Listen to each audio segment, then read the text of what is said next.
Pozdrav svima i dobrodošli u novu epizodu podcasta Fitness, Business i Mindset. Danas imam posebnog gosta, Marka DiSalva iz New Yorka.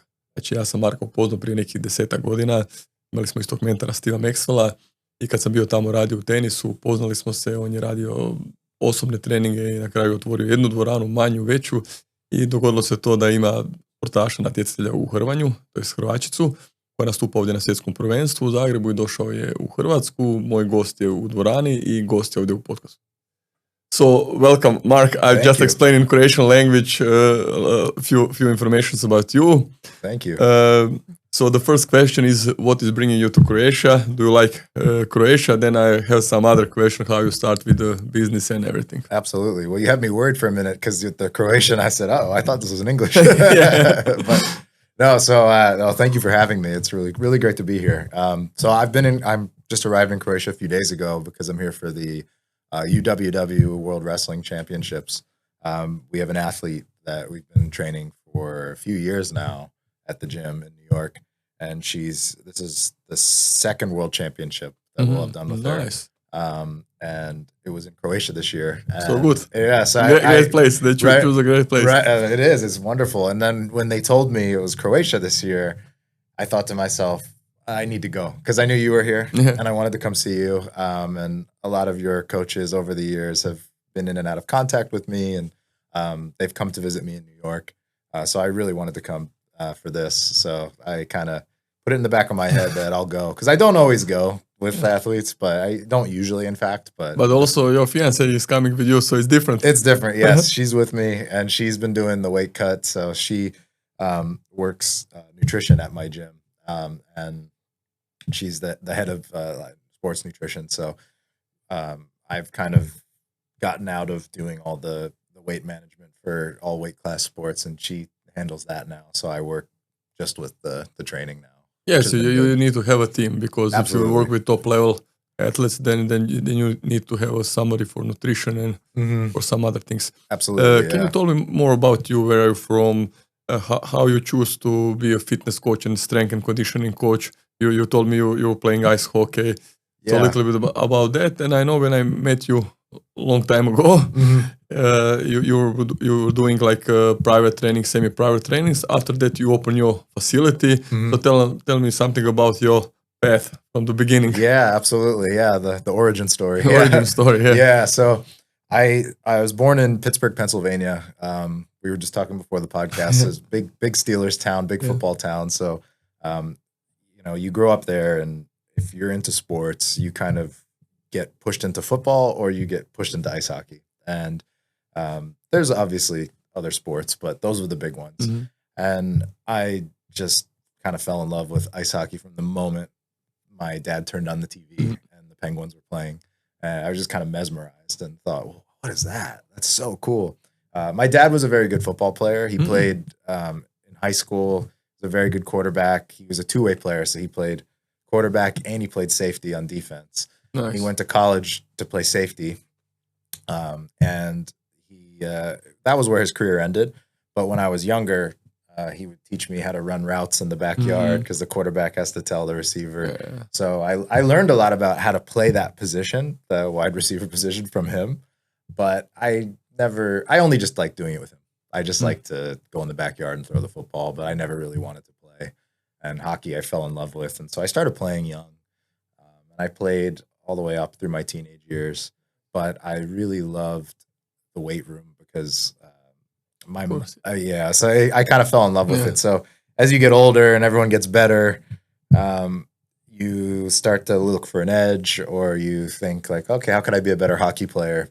And when I don't remember how old I was quite young, but I was with my mom, and in the United States, there's like gyms and public rec facilities in every town called YMCA. I know. I was there. Yeah. So they're very, they can be very nice, or they can be very old and not much going on there. And so she was going to a class, and she was taking me, I think, to the babysitter. And we walked past a weight room, I remember, and I thinking like, oh, that looks really cool. And then I don't remember the exact time frame, but sometime later, she took me to this athletic club that opened in our neighborhood in Pittsburgh. It was brand new, and it was gorgeous. And they had a giant weight room, racquetball courts, basketball courts, track and field, like inside, kind of like your gym, like very big. And I asked her like right away if I could go and lift. I think I was about 12 years old. Oh, nice. And you started young. I started young, yeah. If only I had strength genetics, because I started lifting so young. But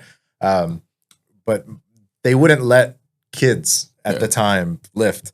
So my mom figured out a way to have one of the trainers work with me, so I could go on the gym floor. So you had a personal coach when you were exactly. When nice, I was 12, and he was a natural bodybuilder. So actually, I should put it out because I've been trying to find him for years. I don't know where he is. His name's Tim, and he worked at Oxford Athletic Club. So if someone hears this, in around 2000, like 1999, 2000. Yeah, so he had an influence on you. Yes. Become a coach one day. Definitely, he was very awesome guy, very nice. Taught me a lot about it was bodybuilding style training. But it's a basic, basic movements and how to use the machines. Yeah, exactly. Basic movements. But he definitely would take me onto the track and teach me different drills and things like that. So he knew some of these things. So you were doing like some marching drills or some skips and something. Yeah, I don't remember it being as sophisticated as it is now. Like I was watching some of the guys at your gym do all different drills.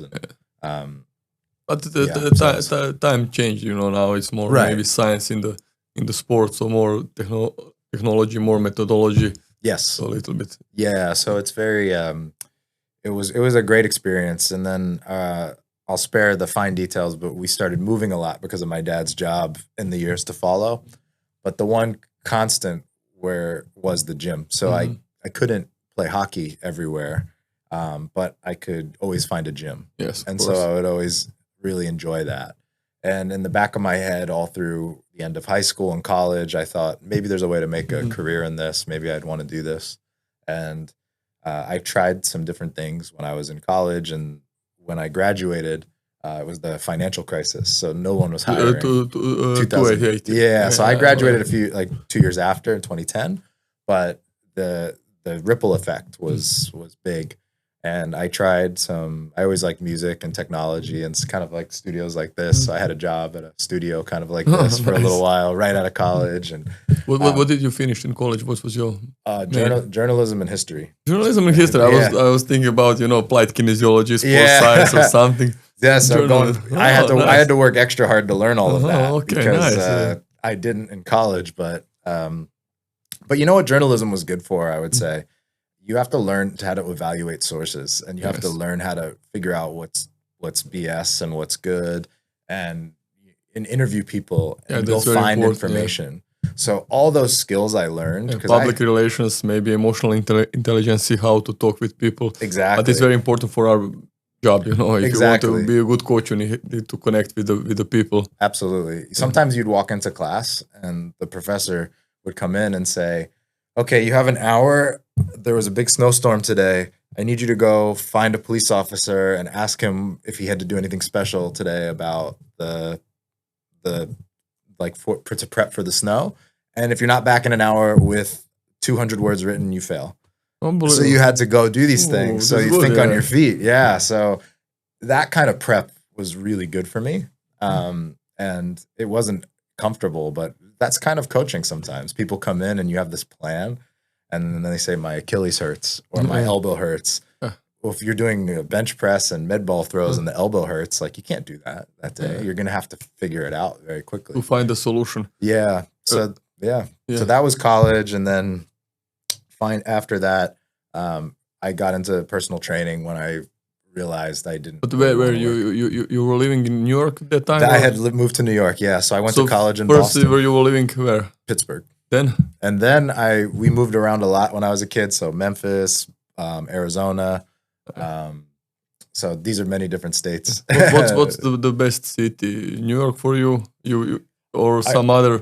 Or what is the best state for you? Or Well, for me, I love New York. You like New York? I love New York. It's New York City, in New York City. It's really become my home. Manhattan. Manhattan, yes. When somebody is talking about New York, I'm always imagining just Manhattan. Yeah. I'm not thinking about anything else. Yeah. It's No, Manhattan. definitely. No, so Manhattan and Brooklyn, I live in Brooklyn. I spend most of my time in Manhattan or Brooklyn.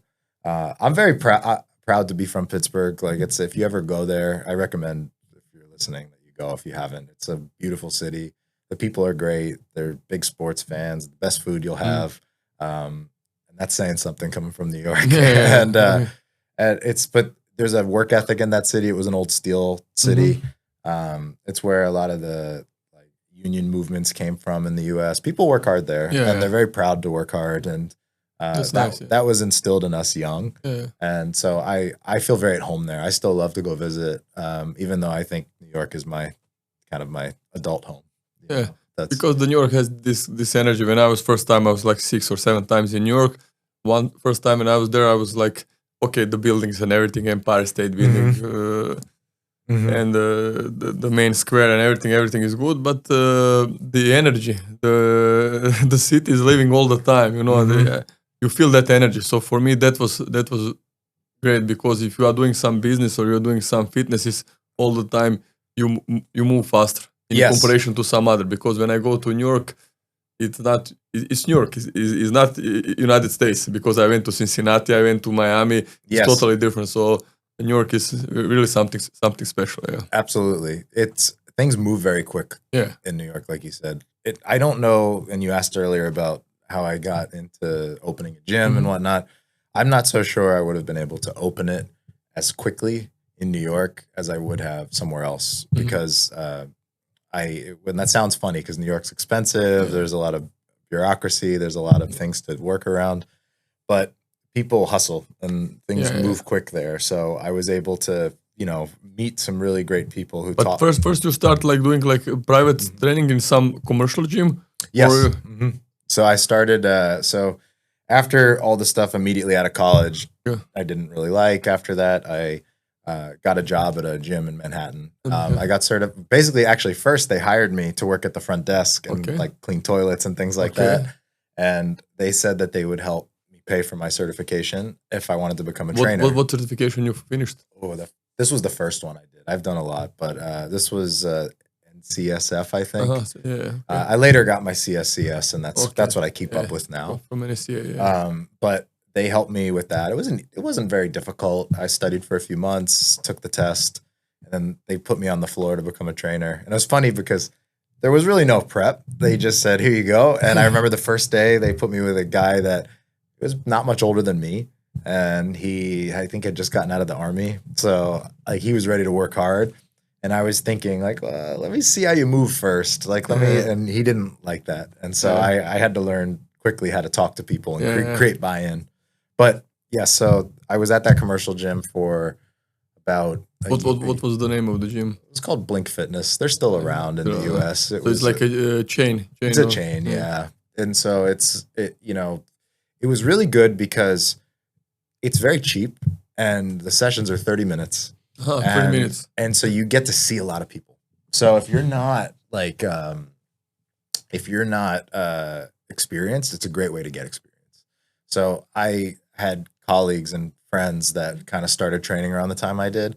And within a year, I had seen probably twice the amount of clients that they had. Just because it was not 60 minutes, it was 40 minutes. But also your model of training need to be different. Correct. The warm-up, the main part, the cool-down. That's why you need to be fast. We need strength. We need high intensity interval training to put everything and to see what is good for the person. So that you need to think fast. Yes, you don't have time to see how you're moving, what's good, what's bad. You need to go hard if you want the results. Right. And it's funny that you say that, because one thing I learned doing that was that you don't need a million exercises. You need to be really good at teaching 5 or 6.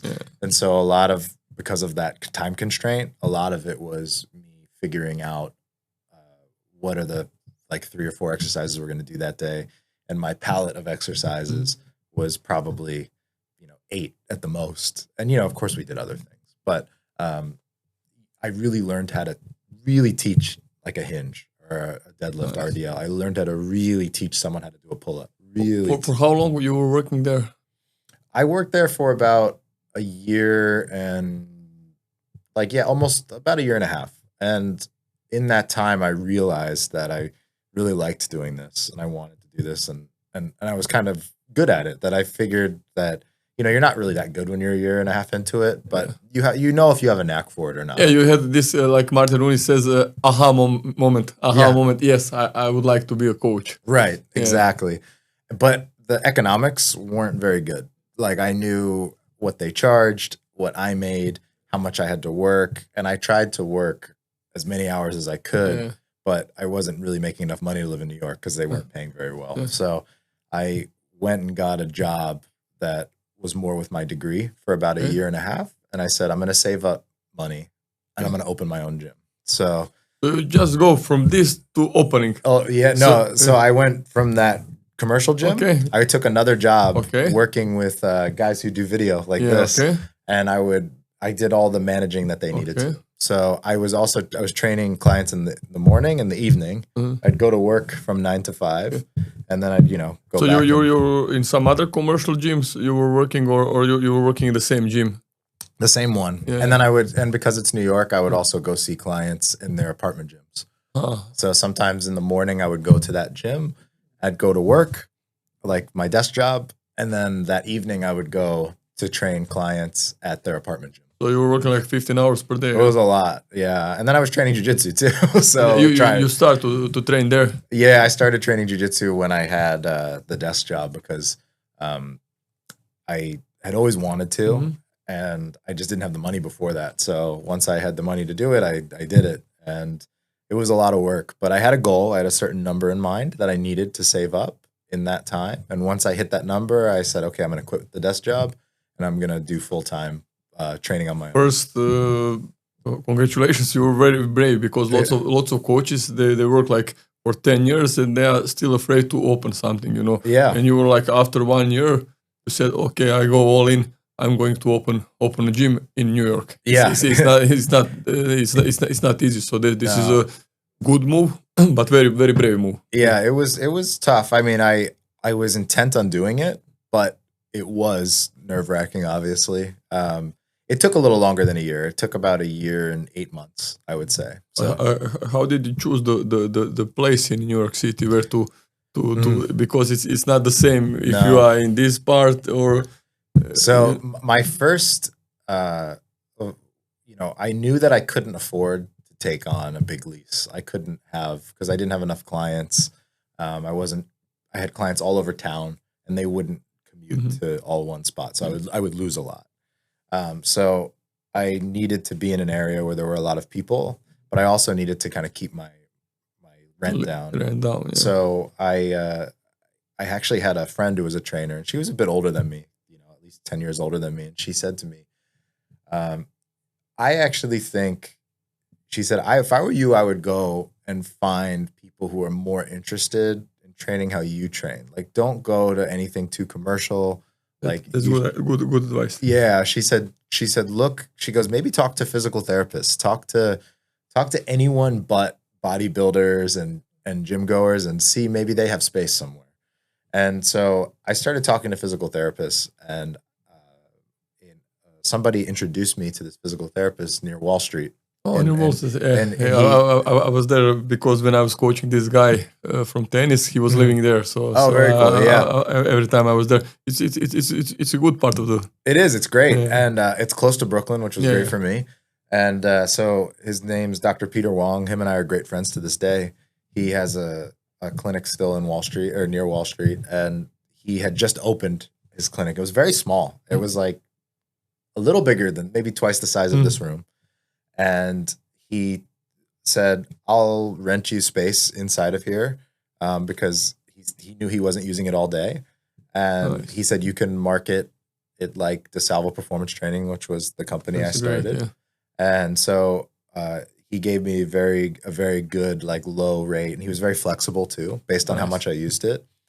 So that's where I started it. So that was big. I would recommend that to how big was the gym? How many? Man, we work in square feet. I don't know about square meters, but in square feet. You can tell in feet, yeah. In square feet, I would say the whole place was probably about 1,000, maybe less, honestly. It was maybe like 750 square feet. I would often go in early in the morning. I put up a rack in the gym, had some kettlebells. We put out some jiu-jitsu mats so you could do stuff on the floor. He had his table and a desk. And so I would be there early in the morning. He'd come in a little later. I'd come back for lunch. We kind of just would trade off. And sometimes we worked in there together. But most of the time you were working 1-on-1 or 1-on-2 or 1-on-4? It was a one-on-one entirely, because it was small. So he was working with someone, I was working with someone. So you couldn't do it like 1-on-2 because it was too crowded, I would occasionally on the weekends, on Saturday mornings, take in guys from jiu-jitsu or from MMA or any like combat sports. And sometimes I'd take like 2 or 3 of them and we would work because there wouldn't be any patients there from the PT. So, but it was very overwhelmingly one-on-one. Yeah.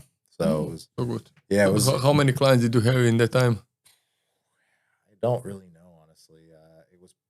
I was probably working hours per day. I was probably seeing at least once things got going, about 6 hours, like 6 clients a day, as many as 8. And by the time I was doing 6 to 8 hours in clients a day, and that's a lot when you're doing one-on-one. But most of them were recreational people, ordinary people, or did you have athletes in that time? It was a mix of both. It was probably about 2/3 recreational, one third were athletes, and they were all combat athletes. So there were no one who was an athlete was there who wasn't involved in combat sports. And then the first athlete that came in, ironically, who was non-jiu-jitsu, technically, he had started as a skier, downhill skier, and then he got into jiu-jitsu. Yeah. So that around that time was mostly recreational, like general population. It was people who might be in a PT clinic as well, done with PT. And then so you get the clients by recommendation mostly? Or? So early on it was a lot of word of mouth recommendation, and it was pulling people from jiu-jitsu too. It's like people who knew that I was doing this and they were interested in getting in better shape. And are you still practicing in this same jiu-jitsu school? At that time, no. I'm at a different one from that period of my life, but I'm very close with them still. Actually, a lot of interesting opportunities came out of that place and good friendships. What's your belt now? I'm a purple belt. Yeah. So you're preparing for more? Yeah, hopefully. You just kind of keep going at it. But I mostly just enjoy really doing it. I obviously have a goal of becoming a black belt. But I'm very realistic about the time it takes, because when you're a coach, I would love to be there 5 days a week, but it's hard. I know my brain, if I end up training more jiu-jitsu, it'll take my focus off of the gym.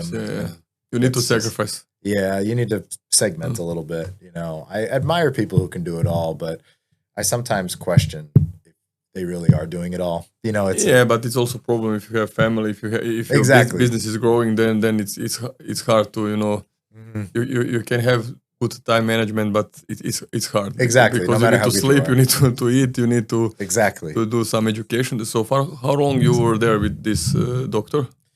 I was there for almost 4 years. So I was from May of 2015 until May of 2019.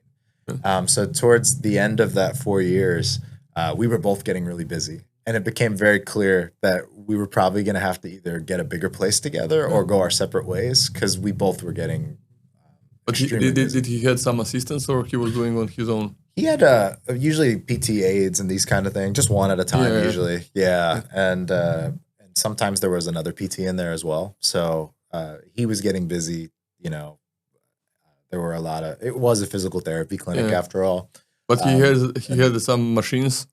No machines. It was just his treatment table, kettlebells, a few, not even that many dumbbells. So he didn't has like some magnets, some lasers, or some different kind of he had like Indiba, or I don't know. So. He did a lot of Graston. He did a lot of massage, manual work. He's a really great manual therapist. So it's more like manual therapy. Yeah, and he was also doing a lot of like floor exercises with people, calisthenics. But he got them lifting too, because we had barbells there, and it was getting people into that stuff.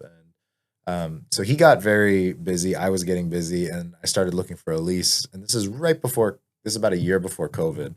So it was interesting because COVID changed everything in New York City. So before COVID, the real estate availability for businesses, commercial real estate was not great. Like you would have to pay a lot of money.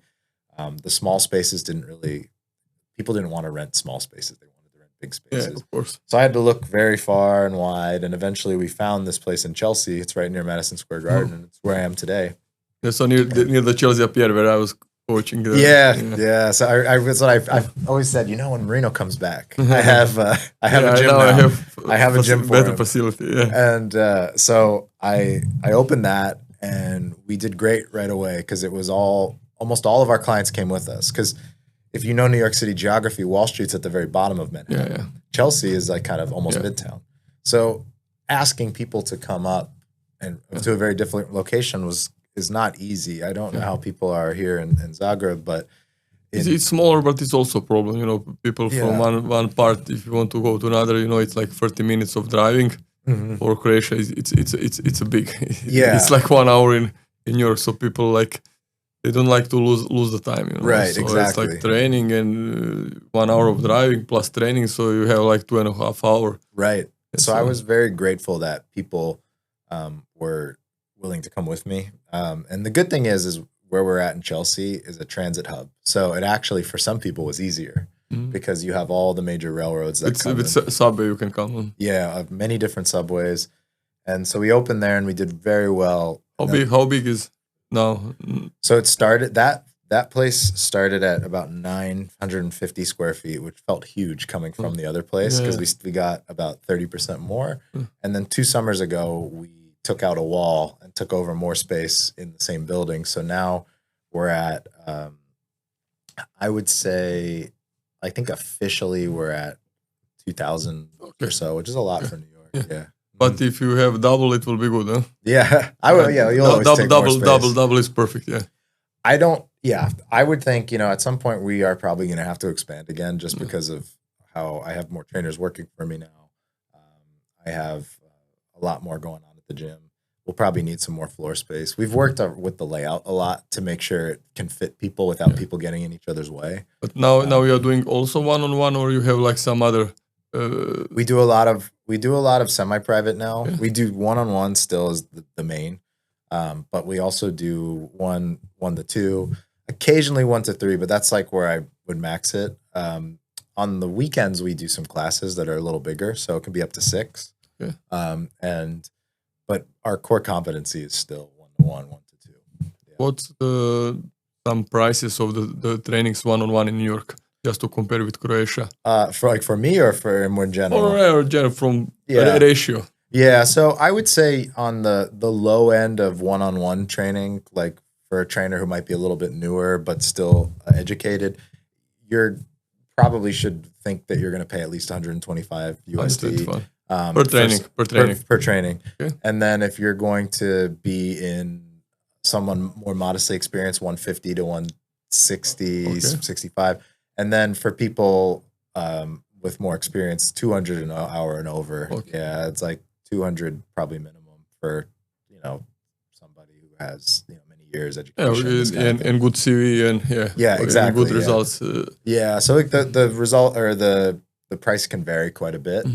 But I would say any cheaper than that low end, you have to ask some questions if you're a consumer there, like about, the experience level, make sure if you're dealing with somebody who's very new, and, what you should expect out of them. Because I think there's a lot of young trainers who of course, absolutely, like you also started from here, now you are here. So everybody needs to start from somewhere. Absolutely. One question about the clients. In New York, are people more interested in strength training or like the thing that you are doing, like you are taking strength training and health, everything together, you're trying to learn people to make them better, or people like more like high intensity training? So what's because when I was there, it was like Orange Fitness, Berry Bootcamp, all high intensity. It was lots of CrossFit. I went to Union Square, CrossFit, to this, to that.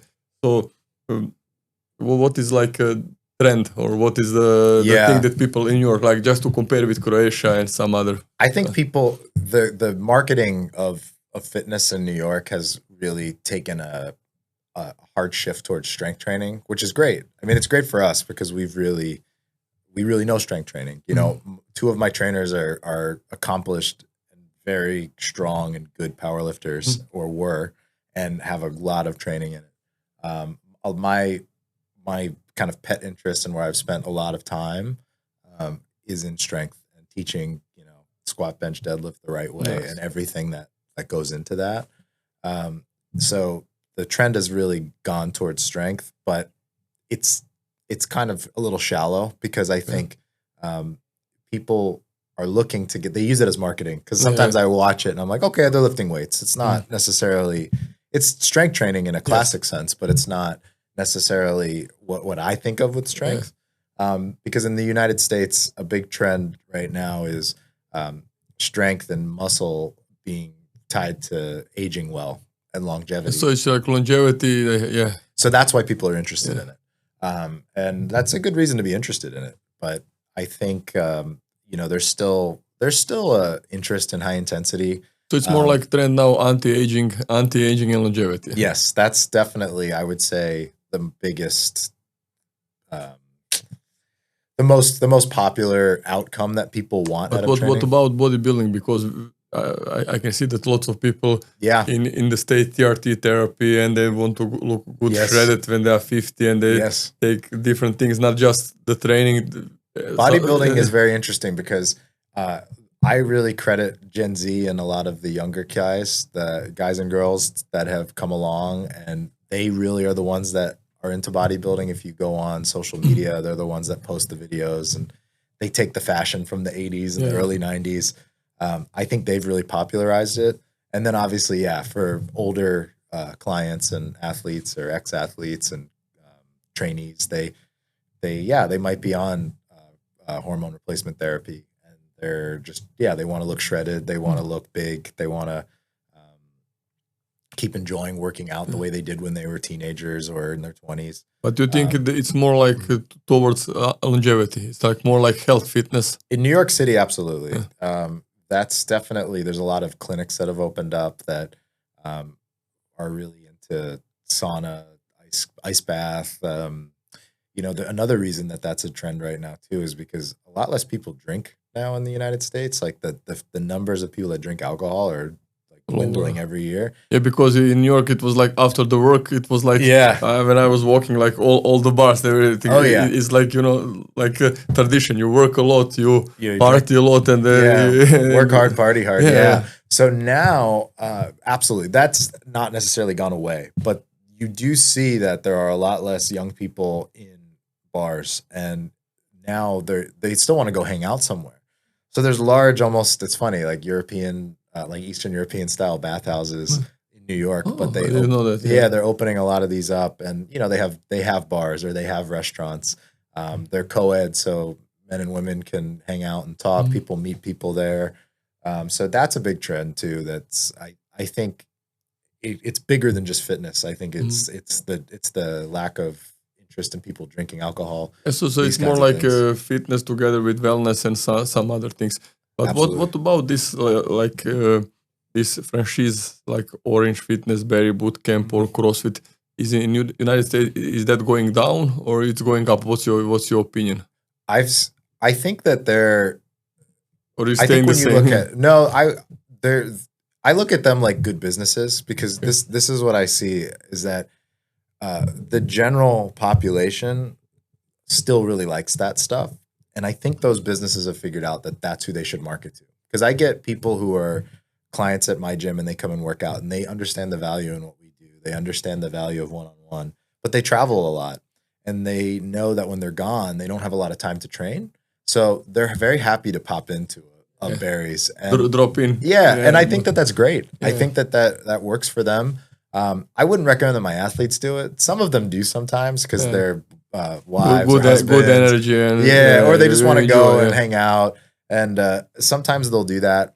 And like I said, I don't always love it for the athletes, but for everyday just people who want to just train, that's what I notice is they use it supplementary, and it still seems like a good business and a good something that people are doing, but it's not the new shiny thing. So people don't talk about it the way that they probably did when you were there. When I Like, was there, oh, it was like I was just waiting. Like it was 10 people in front of me. I just trying to find a few questions about the Right. system, and I was like waiting 20 minutes just to enter and to talk with the coaches to get information. I was like, what's happening? It was so crowded. It was like, come on. Absolutely. Yeah. And there's still a lot of that because for better and for worse, I would say, and I can only speak most intelligently to New York City, people really like convenience, and it's very easy to come in and out of those kind of businesses, and that's why I think they still exist. So if you can make people sweat, make them feel decent for an hour or so, and then get them out, they're happy because it only took an hour, and they're willing to pay a lot for that, way more than I would ever think that people would pay for classes, but they do. And it's I do think it's a good business for that if we're talking purely business. I think sometimes too, you know, these companies have been around for a while, and you have to really, once you're in business for a while, think about how you stay in business. And so you have to find your customers, and I think they've done a good job of that. Business side is good. When you are looking as a coach, you like have a different approach. Like you said, you had a different thinking about the strength training. Can you share with us what is strength training for you? What is the methods, and what you think about the strength training for ordinary people and for the athletes? Well, I think for everybody, strength training should you should approach strength with the same mentality, because it's the quality that all other athletic qualities are built on, and it takes the longest to develop. And you're only going to be able to develop it if you can stay in the game. So if you're getting hurt all the time through too much high intensity, or you're doing things that are counterproductive to that strength training, you're probably not ever going to see how strong you could be, because you're going to be hurt and you won't be able to train. Injury is the number one thing that kills people's progress. It's besides not doing it, besides not showing up, injury will be the number one reason. And so strength training, if you're doing it right, it's something that you should think about on a much longer term basis than most people do. So it's like progressive overload training, something like that. Right. And there's many ways to achieve progressive overload. It's not just linear, which a lot of people think about. Like linear periodization. Right. That works when you're a beginner, and it will work for a time. But for some people, that time runs out in a matter of weeks, and for some people, that time runs out in maybe a year or two. But that style can work. There's so many different ways to progress somebody, but it is a progressive overload mentality, and sort of that's what you're trying to achieve. But you also, along the way, unless you're very gifted naturally, you're going to probably move in ways that don't work like so conducively to maybe having a good squat or a good bench or a pull-up or whatever it is.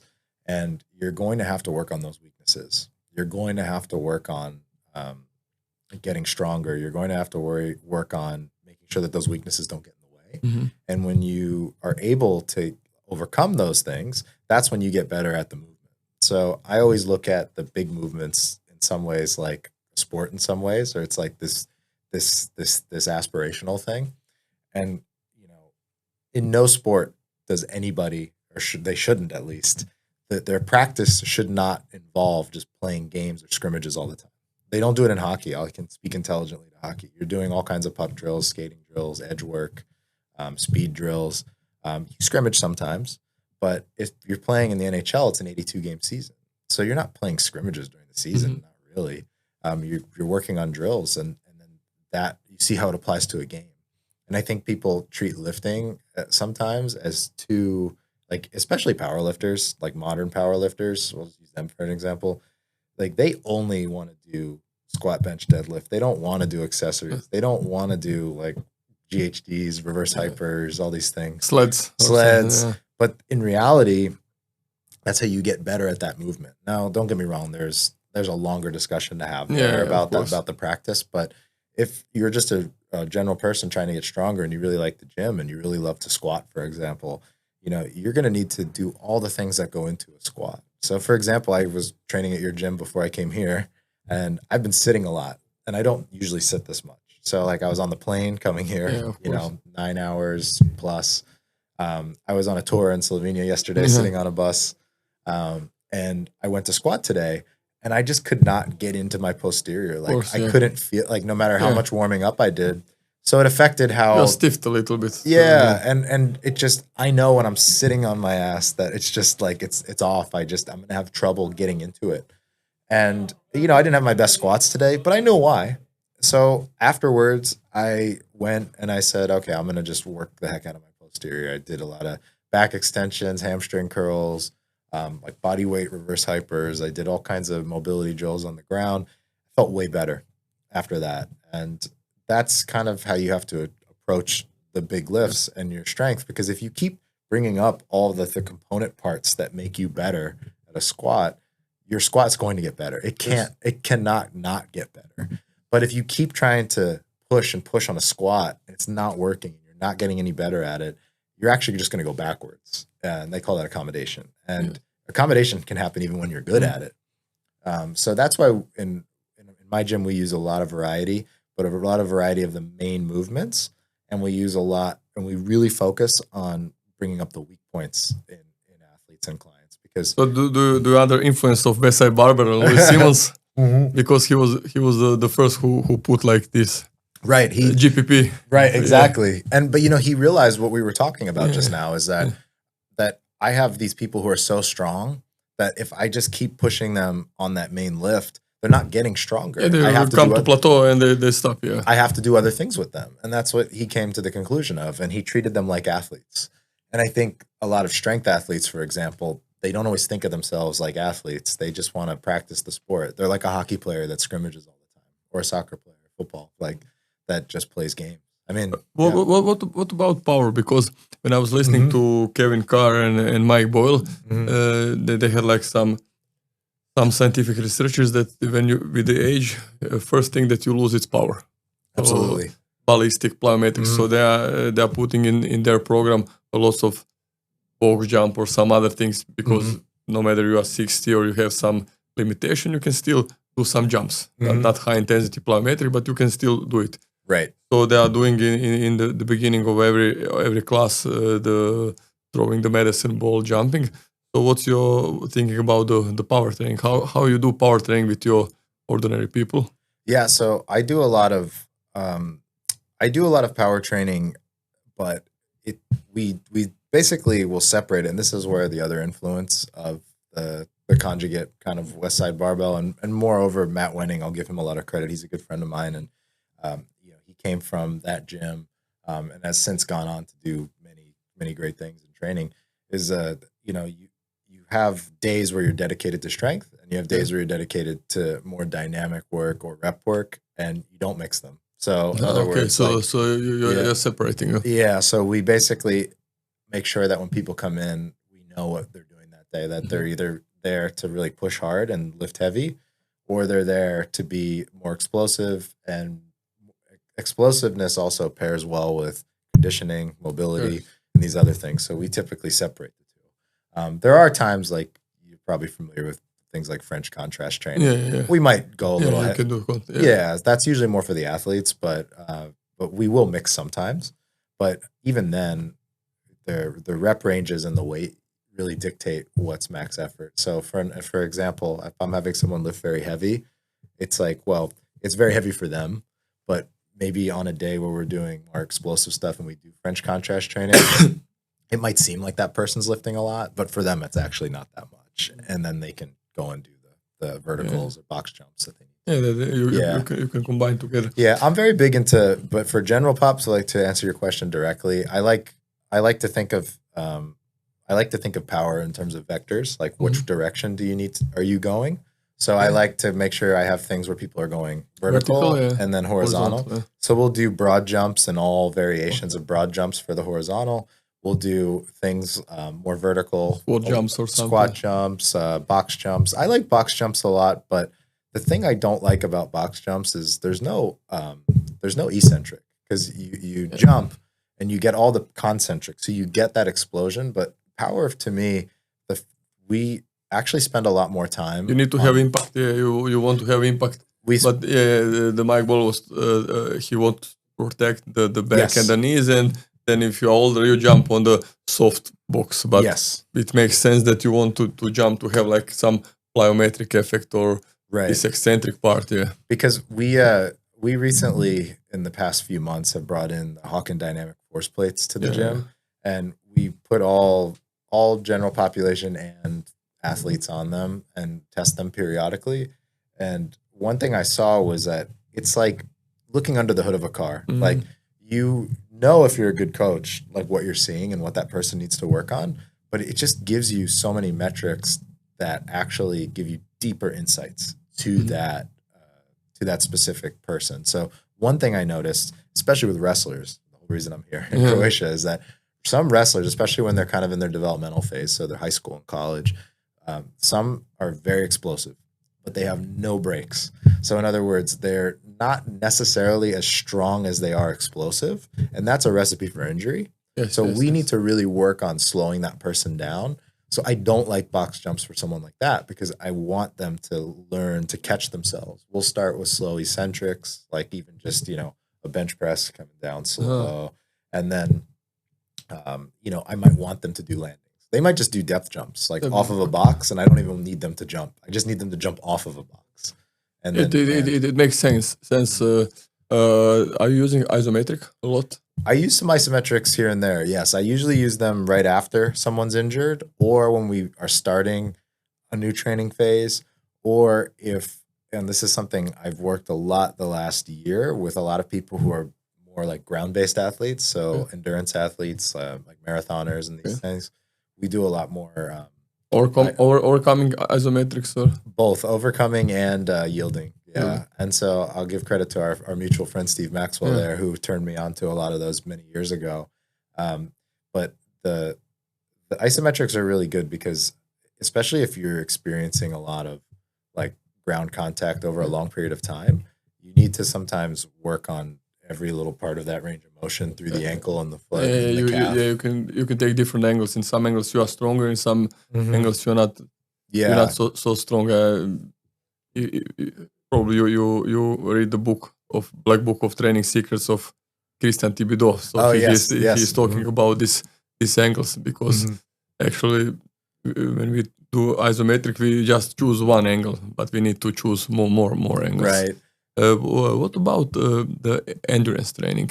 You do high intensity interval trainings, or maybe you do some cardio trainings, because now it starts to begin very popular zone 2, aerobic training. So what's your opinion about that? Are you doing like some time intervals, like 40 seconds on, 20 seconds off, or what is your, or you do maybe some power endurance combination of different exercises? What's your idea, or what you prefer when you're doing with the recreational people or the kind of all of the above, but I will do a lot.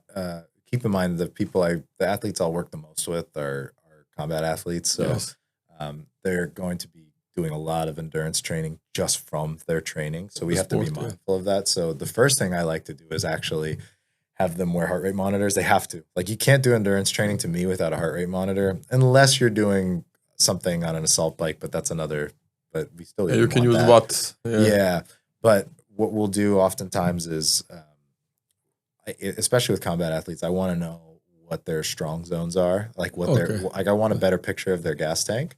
So I'll have them wear heart rate monitors, sometimes when they're training in their sport, but also I'll have them come to the gym, and I like to have them do a few things. You asked a few questions, so I'll try to make sure I answer all of them. So a lot of times athletes that struggle with, we'll start with the whole zone 2 sort of craze. Zone 2, I think, is interesting because if you have somebody, we'll start with like general population people, like you want them to be in zone 2 for activities they should be in zone 2 for. It's not the end all be all of training. It just means that if I'm like power walking with you to a coffee shop, or we're walking like at a brisk pace, you probably should be able to still maintain zone 2. If that person's in zone 4, they're probably not in shape. So they don't have capacity. They don't have the capacity. So I often want to make sure that, athletes usually don't have that problem, but like general population, we want to make sure that the things that should be zone 2 are zone 2.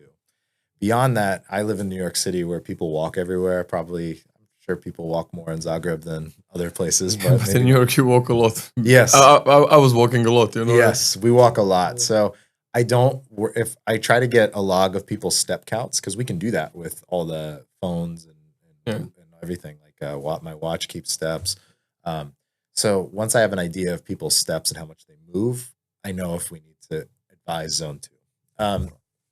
So zone 2 also is something I would use for athletes who are more advanced in their sport, who maybe spend a lot of time at like very high heart rates, just to even out things a little bit. Because you have to have a base. Like I always use the pyramid analogy. You need to have a base before you can build. Of course. Typically, though, most of the better athletes will have that base. But, you know, if you spend a long season, I have a friend that is an NHL strength coach.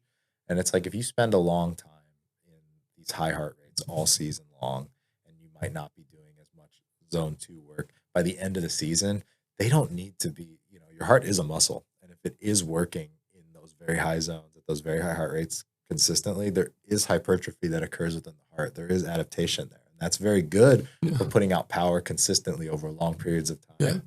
But also, you know, there is there are documented potential health detriments of that. Yes, of course. So you do want to make sure that you even things out a little bit with things like zone 2. Yeah. So I do take that into account. We want to see where people's general health is. You can do that as simply as seeing their steps per day over the course of 10, 20, 30 days. And then also too, you have to always ask more questions. And this is why, you know, I know you've asked me about how many people we train, like 1-to-1, 1-to-2, 1-to-3. This is why I've kept it that way, because everything is very individual. Like advice changes, and I'm very good at working with people one-on-one. I think my effectiveness would be very like kneecapped and not as good if I had too many people. Like we could get the bell curve, but I wouldn't be able to necessarily pick up on as much as these individualities. You know? So I think like that's how we'll do that. Oftentimes, a lot of our training with endurance, though, in my gym, it involves the sled or it involves the assault bike. So the assault bike I use quite simply for the conditioning the very high heart rates and seeing how well people stay at high heart rates. Because in a sport like wrestling, the rounds are short and the heart rates are going to be very high. And I want to know, can you hold it together? Like how higher does your heart rate go? And can you continue to put out power in watts? When you want to do some kind of metabolic conditioning. Yes, we want, exactly. So, and then the other thing I like to work on is people's ability to recover. So we'll often use the sled for time intervals. So we'll work, a favorite of mine to evaluate people is 1-to-1 work-rest ratio. And then based on how that person is doing with their resting and recovery of their heart rate, we alter the rate. We alter the time work versus time rest. Can't give all the secrets away, but I will tell you that's basically what we're doing. And you have a system, you know. Maybe somebody is doing a little bit different, but I think the basic things are the same. Yes, absolutely. And also, when you are using a assault bike or sled, you are protecting the joints and everything, because if you are in the sport that you are running a lot and then you run again, it's a problem, especially if you have some fighters and they have 100 kilos or more. Right. For them, maybe it's better assault bike and sleds than to run 5K or something like that. Right. And I mean, not to get too heady or intense with it too, but over the summer we were at the Altus Speed Summit and we were talking with coaches from all over the world about all different sports. And we were having a lot of private conversations too. And, you know, people were sharing with me privately certain data about different sports, about how well some of that power and specifically like power translated or did not translate from, say, a track to the sport specifically. So, you know, we want to be general, but I don't need to do a bunch of sprint drills with like hockey players. I don't need to do a bunch of sprint drills with jiu-jitsu more specifically, because they're just, you know, jiu-jitsu, so much of it's on your back, you know, that kind of thing. Yeah. So to your point, it is way better in many regards to have somebody use the sleds and assault bikes. I think sleds have a very interesting application to combat sports. Yes. They're it's safe, that whole vector concept. It's the vector concept. The biggest bang for your bucks. The next question is about the motivation with your clients. So it's like you are coaching people, and you said you have a client there 4 years coming to your place and practice. What's your opinion? How much is like in percentages important motivation, and how much is like the results, the training knowledge? So, for example, coach needs to know this thing about the strength and about everything about endurance, but also you need to motivate people to connect with somebody, because you're doing great training, everything is good, but people like discipline. It's maybe sometimes this training is hard. I don't know. I don't want to eat broccoli. It's hard, because especially when you're doing transformations. So what's your thinking about motivation? How you achieve for people to come to your training? Yeah, that's because that's very, very important also for the athletes and also for the ordinary people, because if you practice 3 times per week, it's not easy. You have family obligation, business problems there, and then after that, I come to Mark, and then I'm right. Exactly. Well, I will say the one thing I really liked about your book specifically was that you even address that. A lot of people don't even address that, and it's such an important thing. Is that I think the unsexy answer is you need to have both. You need to have the knowledge as a coach, and you need to be able to motivate and help people create discipline in their lives. And you also have to be someone that people want to come see and work with. And it's everyone's going to have different strengths and weaknesses. Like if they're really great technical coaches, but they're not one for personality, that's common. And then also it's very common to have people who are excellent human beings, but just not necessarily technically proficient at coaching. And I would say that, if I was to generalize, I think it's more important early on in your relationship with a client or an athlete to make sure that you are personable and that you likable, and some bonding. Create that, so go out of your way rather than work too hard at the technical early. Really work on bonding. You can't force it though. They'll know right away. And I remember when Charles Poliquin was still alive, he used to say something. No, he was a tough guy. Yeah, he was a tough guy, but genius. He was. And you know what? I got to spend some time with him. The athletes and the clients who were with him, even though he was hard, he could be a real jerk sometimes. They loved him. Like they owed everything to him, and they never had anything bad to say about him. And the athletes, maybe other coaches don't like him, but the athletes always loved him. And he always said, relationships are built at the speed of trust. So you have to work on building trust with someone like you would with any relationship. And that always sticks with me. That there's sometimes an athlete comes in and I have high hopes for them and all these things I want, but I can tell that they're a little reticent. And Charles's voice always pops in my head. Relationships are built at the speed of trust. And it's like, you can't be like that with friends or dates, like, or anyone in your life. Like you have to spend time to get to know the person, understand how they work, what they like, what they don't like. But at the same time, you have to know what you're doing, because if someone can smell on you that you just are a fraud or that you really don't know what you're doing, it's in you. It's just like that. You can't separate it, and the person will know, even if they don't know power percentages and like you said, speed of trust. But now they have still like Poliquin Institute. Is there still certifications, or? I'm not an expert on like where they're at right now. Because I saw something Poliquin Group, Poliquin Institute, but it's not the same because he's not alive. One of his old students bought the rights to it and is doing something with it. I don't know exactly what.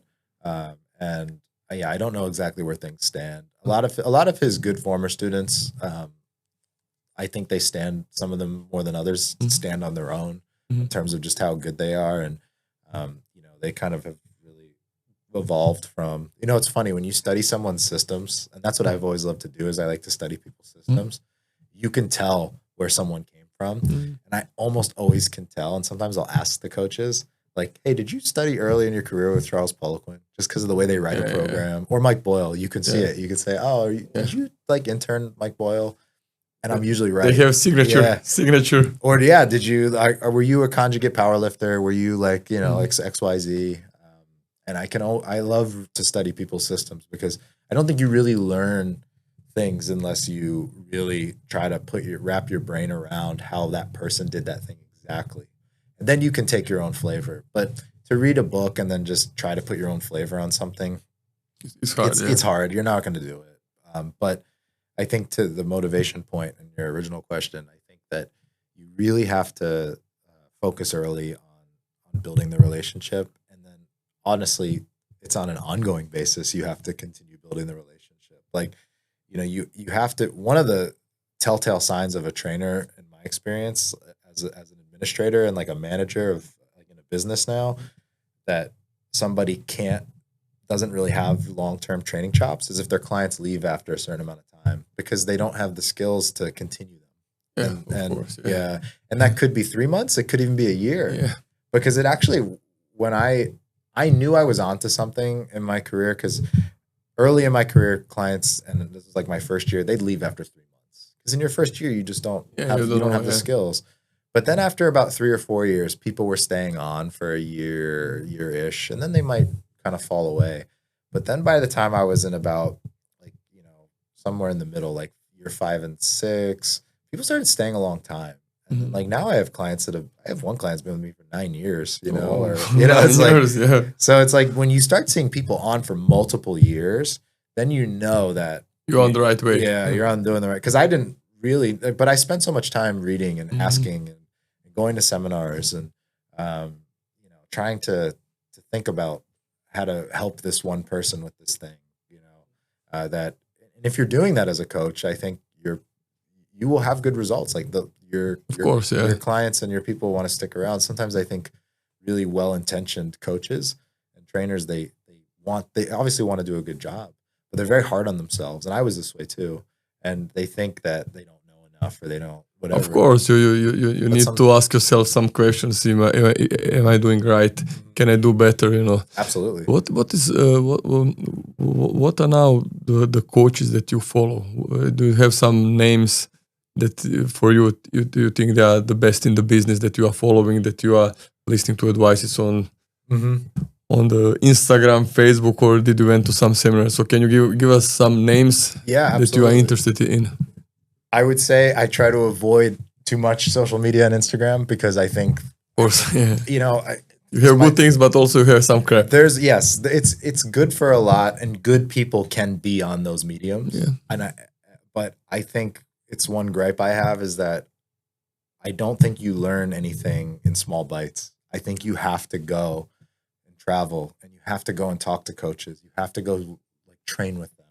You have to go to seminars. You have to read books. You have to do all these things. You can't just do it on like short Dr. Mike videos about. Even though I like Dr. Mike quite a bit, you can't just watch like these quick like 90-second or 30-second, 20-second videos and expect to learn. But I think to answer the question more directly, like I like people who do those things. So.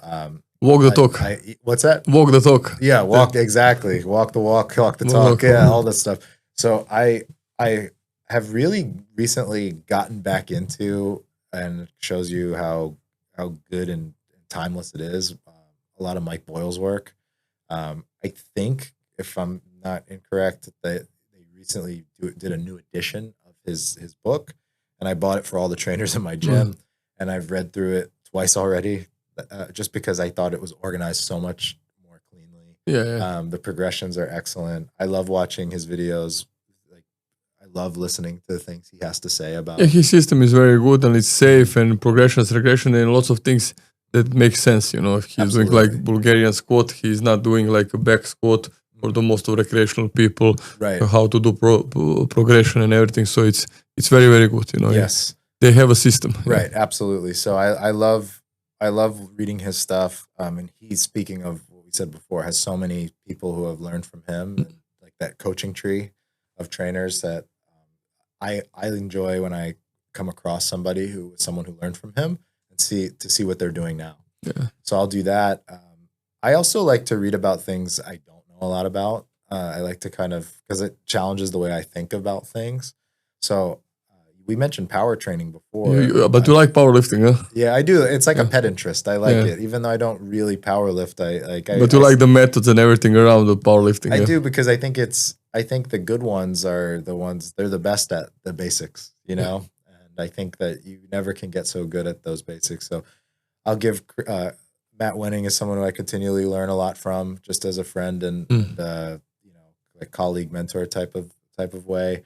I really love. A good example of someone who I do like watching on Instagram because they don't necessarily have a lot of things that they write. I've been very interested, and we've gotten into hockey more the last year or so, which has been fun for me as a sport I've always loved. I really like watching what Gary Roberts, he was a former NHL player, what he does with his athletes, because he has a gym in Toronto and they put out a lot of really great information. I really like John Chainberg. He's another guy in Canada, does really great training. Also kind of comes from that Mike Boyle tree a little bit. I like to, I was, like I mentioned, at the Altus conference, and track and field, it's not something I really have much experience with at all, but I really enjoy listening to Stu McMillan and Dan Pfaff, the two guys. They have great, speaking of philosophy, motivation, psychology, especially Dan Pfaff, he has a really great insights there. I enjoy so many different people. I'm trying to think of others. One guy I'll give a shout out to, even though he doesn't put out a lot of content, is the head of performance for the LA Kings, Matt Price. I was reading some things. You can find things at his. If you have a chance to see him speak live, though, I highly recommend it because he challenges a lot of conventions inside of hockey and preparation there that I think are worth challenging, and with the data and the experience to back it up. So I enjoy that. I'm trying to think books I read recently. Can you recommend us some books that had like lots of influence on you? So the Mike Boyle, okay? Definitely. But can you suggest some other books? So, I think, or the names, okay? We have Charles Poliquin. Maybe Dan John, Paul Cheh, or somebody like that. Poliquin's books are really good, I think, for learning really fun principles and everything. Principles, but also like fun little workouts. You know what I mean? Because a lot of people will write books on theory, and that's very important because I'm the one telling you right here that you should read that. But sometimes it helps to see what people are doing. That's why seminars are good, because then you can go and train and do it. However, what's his name wrote a really fun book about this many years ago. Josh Bryant. He wrote a book called, like the Metroflex, like Chronicles or something. I didn't read it, and it was an older book, but it's like before all his Jailhouse Strong books, and it's just a lot of power building workouts. So it's workouts with a lot of accessories, barbell movements. Some are really hard and crazy, and some you can scale down, but you get an idea of how that guy trains. That's like a fun one. But on the total opposite end of the spectrum, you mentioned Paul Cheh. His book was very influential on me early in my career, How to Eat, Move, and Be Healthy. Be healthy, but also the movement matters. The other. Something like that. Something like that. Yeah. But How to Eat, Move, and Be Healthy was big for me because, we didn't talk about this, and people take this for granted now. And people used to give me a lot of crap about this. He was doing like holistic approach, or like everything. Yeah. So on my website, even 10 years ago, you could have seen, that I used to say great performance comes from great health. Yeah. And people used to say that's not true. Great performers, they're not healthy. They do this and they max out. And I'm like, yeah, some of them. But now everyone has done a total 180 and they're obsessed with their health because they're seeing the same things I saw and that Paul Cheh saw before me. Yeah. And that's why it was very validating and helpful to read a book, even though I think some of his observations are timeless. Yeah. I think some of the methods of like the exercise in the book wouldn't apply so well. Yes, he was doing also with football lots of things. I was watching some videos, but the smaller book was movement that matters. It was like he was explaining the functional training and movement, but this how to move it and be healthy.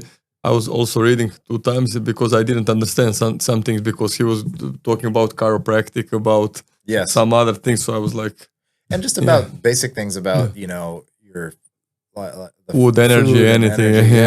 Your rest. He had the whole concept of working in, and we used to use that a lot with people. We would say that because you go and work out. You're taking away energy. You went and trained. It's like it beats you down. Well, now you have to go do things that replenish. Recharge, because otherwise what you did during your workout doesn't doesn't really matter because you can't show it. That's another Poliquin-ism. He used to say fatigue masks fitness. So if you're really fatigued, you can never show how strong or fit you are. And the longer you work with athletes, like I know you know this, is like you see the days they're really strong, you know what they're capable of. So a lot of what I try to do with people is always make sure we understand what season they're in. Like, of course, you need to take periodization in account. We need to beat you down a little now, but now we need to know when to take off the gas. And some people, they get a little annoyed with me sometimes, athletes and clients, because I'll really take my foot off the gas with them, and they're like, should I be doing a workout today? Like if we're doing something remotely, and I'm like, no, that's you need to recover. Also, when you're working with athletes, you need to do tapering. Yes, pick the best results in the best time. So it's not easy. Do you have some like people that you work like physiotherapists, like some people that you work together? So, for example, if somebody comes to you and has problem with the low back, do you have some physiotherapists that you send people or they send to you? You said like Bianca is doing the nutrition part. So do you have some physical therapists or some other we have members of the team? Yeah, we have two. They're not official members of the team, but they're close friends and colleagues that two different physical therapists I send people to. One I mentioned earlier was the guy I worked in conjunction with for a long time, Dr. Peter Wong.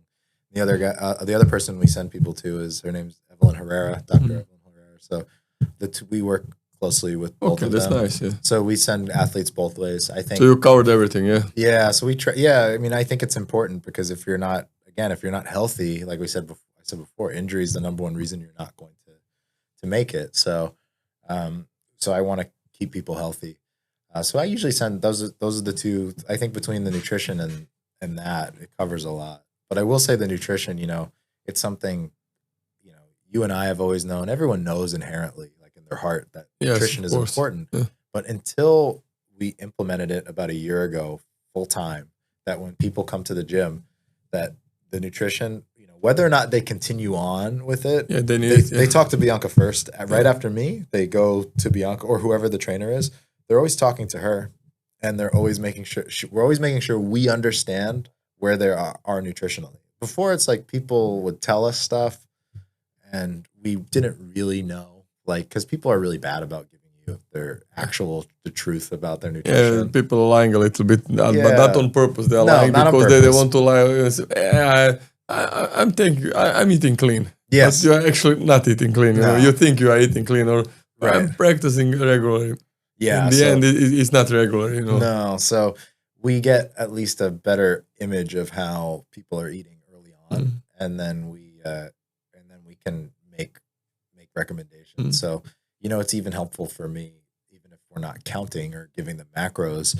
Like if I know that this person is maybe struggles with nighttime eating, in a session I might ask them, just between sets, be like, hey, did like how's things been going, like with eating at night, or how have if someone says to me, I used to order Chinese food at 11 p.m. They're like, but now I have yogurt and berries. I'm like, hey, that's good, because in the back of my head I knew, hey, this person's really struggled with nighttime eating, and so you can give them props for that. And then you are doing like change for life. You're changing their life habits. It's not just training. So you want to teach them how to sleep, how to take enough water, how to eat.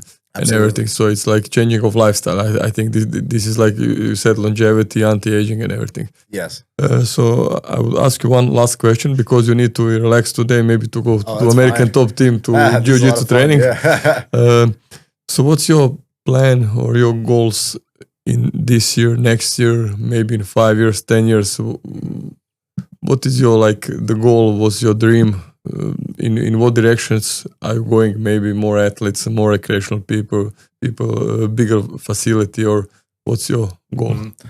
I have a few I think about. It was always been important to me to have goals, because it gives you a vision to work towards. You need to have a plan. Yes, and the times I felt worst in my life were when I didn't have a goal, because I didn't really know what I was. I couldn't visualize. So I'm big on being able to sort of see it, because if I can see it, I can make steps towards it. So I as a business owner, that's where I put a lot of my effort right now, and is making sure that the trainers that work for me are, happy and are able to, be very busy, and bring on a few more like over time to really like max out. Yeah, so you need to find the right person and to do onboarding of the coaches. Yeah, like you are doing with the clients, you need to do the same process with your coaches. Yeah. So that's a big goal of mine, is to really spend some time in the next like 1 to 2 years to like get much better at that. Yeah. And we have been, we've made a lot of mistakes, but we've also done a lot. Yeah, it's also different skills. The coaching skill is one. When you become self-employed, is different. When you become the gym owner, then you need to find the new skills. Yes, absolutely. So you want to make a team bigger? To grow the team a little bit more. I don't necessarily, maybe it's a New York thing, but I don't necessarily look for more space as being it's an indicator that we're doing well, but it's not the goal. Like, if we're probably going to need to do that if things keep going this way, and that would be good. But as a coach, and I like how you separated them, and that's how I know you're a coach too. Is that as a coach though, I want to keep quality. Yeah, I want to make sure. I'm always spending time on my education, and I think at some point that would be I would probably put more of a 10-year goal on that. I'd like to go back and do master's work with the right faculty, or maybe something beyond that, like in that setting for a higher college degree. But also as a coach, like with athletes, working more in sports like hockey that I enjoy. I understand. I also like strength and conditioning, athletic performances. Yeah. I mean, I'm very grateful for all the combat athletes. I want to keep doing that. I want to keep working with them. But I've done a lot especially grappling. Like I've worked at just about every level of grappling. And I have a few goals still there, but I feel very content with that like my knowledge and method, can help people, and I want to keep helping people. But in that field, it's more about them. Like, I want them to get to the world championship. I want them to get to the Olympics, in jiu-jitsu world championships, ADCC, CJI now. I've done all of these, and I'm very grateful that people have brought me along for those journeys. But it's about them. But if it's for me personally, I want to keep growing our roster with hockey, which we started this year, which has been really cool. It's been really fun to talk to hockey players again. I want to keep doing that. That's more of a personal coaching thing. Yeah. I want to host more seminars. I want to have more people out to my gym, and that can be any time frame. That was really great. We just did one with Matt Winning, and things like that, just to keep learning. But I think I have some ones that are more personal that I wouldn't share publicly. But they're all on. But also, you have if you want to build a family, also. Then you need to have like a balance between the business and the family and everything. So things little bit change. When you're 22 and you are alone, is different. You are single, is different than when you're 40 and you have wife and 2 kids. Right. So everything is changing. But these business plans are good because you like to do something that it's not just only business. Okay, I make money with ordinary people, but I also. I'm helping them, I'm enjoying, but also I'm enjoying more with athletes. Right. So exactly. You want to build the one thing and the other thing. So I think it's very important for the coach, because some coaches they are working okay. It's okay. I have clients, I make money, that's that. But I think that's not the purpose. You need to build for you to become the better coach, like you said, education, but also to pursue your dreams. Okay, if I want to work in ice hockey, I want to feel that energy and that result. So this is good that you are coming back to the ice hockey. It is. It's I appreciate that. A big part of it as well too is I think there's a dynamic in team sports that's not in individual sports. And I know you would know this. I know that. Because where you're working tennis and so much of combat sports, it's individual athletes. It's individual. But even though that's technically a team, it's still they're the only ones in there. But when you're with team sports and you're doing things, with this goal greater than just you and just that person, it's a different energy. And I enjoy that right now. And I think, it's okay to kind of just go with the flow and sort of feel feels important to you and fun. And there's something to that I really enjoy. So that's why I'm looking forward to. I think you're on the right way, because I had some great moments with the teams that I work like football, you call it soccer, and also with the tennis players. So it's like a different way, but this team energy is totally different. You need to feel it. So it's good for you, because you did one chapter with this combat guys, but now for the team it's totally different. But I think you will enjoy. Thank you, I appreciate that. Yeah. Would you like to change the place that you live, or you'll stay forever in New York? I don't really like to think in terms of forever. I like where I'm at right now. In the foreseeable future, I'll be there.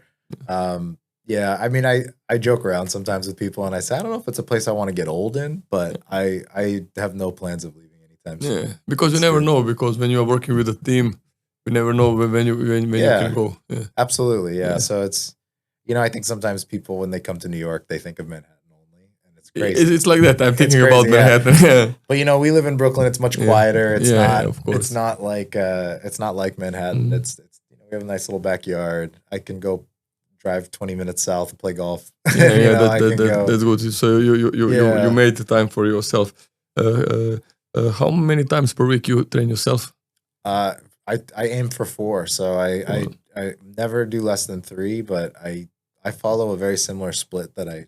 Strength training, Strength training, plus jiu-jitsu. Plus jiu-jitsu. So it's like 6, 7 times. Jiu-jitsu, I go 3 times as long as I'm in town. So I'll train 3 times a week jiu-jitsu, 4 times lifting. So it's like 7 times per week. One day I double up. So on Mondays I usually do both, but the rest of the week it's just one or the other.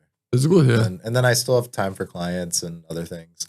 I get a little full sometimes, but it's but it's fun. So you're in good shape, 7 trainings per week. That's good, yeah. I think it's important to not just you as a business, but just there is an example that you lead and set as a coach, and number 1, I enjoy it, and number 2, it's like it makes me feel good, but of course. Beyond that, that's what I want to model to them. Yes, lead from the front. That's one thing, and the other thing is you have more energy for your clients, because if you are like this, you won't work with them. And the nutrition, you can arrange everything. Yeah. Oh yeah. I mean, I prep most of my meals at home, so I eat breakfast at home. Lunch I always bring with me. Like I said, unless I'm traveling, dinner is always going to be something we made, or there's a million healthy options. So no Krispy Kreme. No. Donuts. Not often, at least. Yeah. No, actually, I know you guys were talking about that the other day. There's so many good donuts that they're not even my favorite. When you want to enjoy it, then there's not good donuts. It's like Cheesecake Factory. So it's No, I think in New York it would be pizza, because you get so many good pizza places. Yes. That's what I enjoy. But yeah, it's been I keep it together. Nutrition, I have too weak of a constitution to slack off with that. Okay. If I'm like eating really poorly, I feel it within. Yes, of course. Everybody, it's a fuel. Food is a fuel. Yeah. So I can't not. So I have to. I keep on it. Yeah, like Jay Cutler, the bodybuilder, says food taste. It's just a fuel. Yeah. I forgot about the taste. He's not thinking about the taste. It's just a fuel. So that's why he's one of the best ever, though, because he can do that. He can compartmentalize. Unbelievable. Fuel. Absolutely. So I always remember when I'm eating something, okay, he said it's just a fuel. It's just fuel, yeah. It's just fuel. As utility. So we came to the end. Thank you, Mark, for coming to the podcast. Thank you for having me. I hope that we gave lots of good informations, because the goal of this podcast is to share information, and especially for the young coaches to see what the real coaches are doing. It's not just like you said, theoretical part, like some information, some books. I also like more to talk with the people who actually are doing trainings with the athletes, with the recreational people, have their own studios or gyms, so we can share more knowledge like that, because you won't find some problems in the books. You won't find some solutions. You need to read these books. You need to go to university. Everything that's good, but if you have some mentor, or if you have some time that you can go to visit some gym, I think with experience you you can double your time. So in 1 year you can learn more from the guys like Mark, some other coaches, and then on some other ways. So thank you for watching, and I hope you had a great time. Thank you. I appreciate it. Thanks for having me.